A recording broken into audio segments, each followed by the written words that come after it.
Picture waking up at 7:30 a.m. to music blasting, so hard it rattles your walls. Not from a club, not from a drive-by, but from a neighbor several hundred feet away. You rush outside, your heart racing, thinking perhaps something exploded. But no, it's him again, the man who acts like you don't exist, until he needs to disrupt your morning. But that day something in me broke, because if he needed a war sound, he was in for the surprise of his life as to what revenge actually sounds like. If you ever had a loud, inconsiderate neighbor who seemed to own the world, hit that like button, subscribe, and get ready. Because this story, it's about silence earned the hard way. After years of city life, honking automobiles, sirens blaring in the dead of night, and the relentless buzz of apartment dwelling, I had had enough. So, I purchased 3 acres of open land, nestled between cypress trees and quiet waters. A place where time passed more slowly, where mornings smelled of rain and soil rather than exhaust fumes. For the first week, I'd sit on my porch with my coffee and simply listen to the frogs, the wind, and the silence. It was silence you could breathe in. But peace, I've learned, always comes with a test. The first time I'd see my new neighbors, the Ramos family, was on a Sunday afternoon. Their land was smaller than mine, around an acre and a half, but their noise was unavoidable.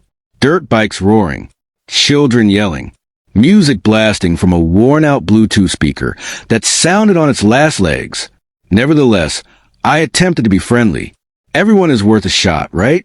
When I caught up with the father, Miguel Ramos, cutting his grass, I grabbed a chilled bottle of water and went over. He was wearing a sun-faded tank top, cigarette hanging from his lips. I waved and said, "Hey, I'm your new neighbor. Thought I'd come introduce myself." He looked right at me and kept mowing. Didn't stop, didn't nod, didn't even blink. The mower roared past me like I wasn't there. That should have been my first warning. A couple of days after, I spotted his children driving their dirt bikes on my property. They'd cut to the little trail that separated our lots, ripping across my newly graded dirt like it was their own personal speedway.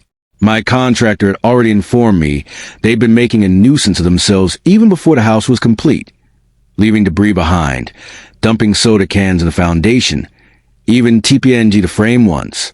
But to see it with my own eyes struck differently. I went out there, yelled at them, tried to remain calm. "Hey, that's private property, mind heading back." They lingered only long enough to smirk and rev their engines more loudly before taking off. Their laughter carried through the trees. That was the second warning. Weeks went by.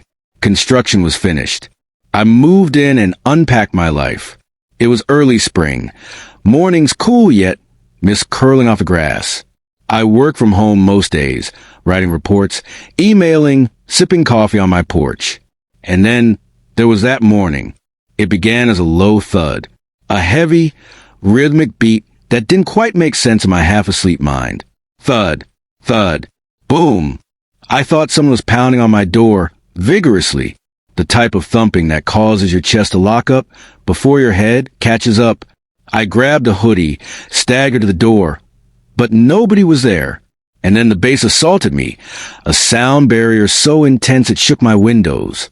Boom, boom, boom, boom, boom. I followed the sound, stepping into the yard, and there it was, Miguel's place, a couple hundred feet away. But the music might as well have been inside my living room. Spanish rap, bass maxed out, same 4 beats over and over.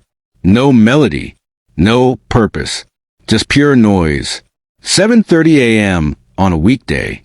I attempted to do him the courtesy of assuming he didn't know how far the sound traveled. So I went down the dirt road and knocked on his door. Nothing. I knocked harder. Again. Still nothing. The bass thumped through the walls like he cranked it up just to get a point across. I stood there, looking at the shut curtains, jaw clenched. I could feel the warmth rising up the back of my neck, that slow, humiliating burn of being disrespected out of nowhere. And I understood something in that instant. Some individuals confuse kind with weak. I turned around, walked home, and sat out on my porch. My coffee had cooled, but my patience was gone as well. Fine, I thought. You need noise? Let's go make some. Here's a secret Miguel didn't know. I spent my college days assembling sound systems. For fun, for competitions, for the passion of feeling music in your chest.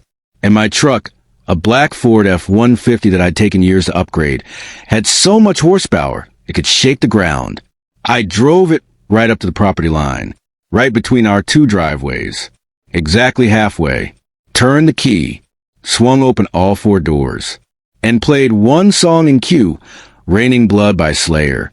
If you haven't listened to it, picture a thunderstorm composed of raw guitar and anarchy. I blasted it. Full blast. The air shook. Leaves shook off trees. I half swear the swamp itself began rippling. 15 minutes consecutively. I rested against the hood, drank a new cup of coffee this time, and just observed the sound waves roll on. I caught a glimpse of his curtains at one point. Then his front door creaked open a whole inch. But nobody came out. When the last note faded, I let it slowly disappear. And the world was still. No wind. No frogs. No bass. Just quiet. It's strange how silence sounds so different when you've had to work hard for it. It doesn't just sound quiet. It feels deserved. And since that morning, not a peep from Miguel. No music. No dirt bikes. Not even a lawnmower before 10 a.m. Sometimes, revenge isn't about words or fists.